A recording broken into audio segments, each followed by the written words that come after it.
Bureau chief Ejaz Ahmad Tahir Aban, Pakistan की नामवर गुलकारा, अदाकारा और समाजी कारकुन हदीका कियानी ने अपनी तंजीम वास्ता वेलफेयर ऑर्गेनाइजेशन के जरिए ज़रूरतमंदों, सैलाब मुतासिरीन और पसमानदा तबकात की खिदमत इंसानियत का अजीम पौधा तनहा लगाया था।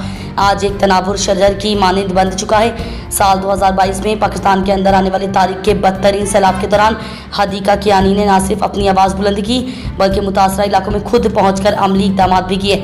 अपनी फलाही तंजीम की तरफ से राशन, पका हुआ खाना, अद्वियात, खेमे और दीगर तिब्बी सहूलियात भी फराहम की।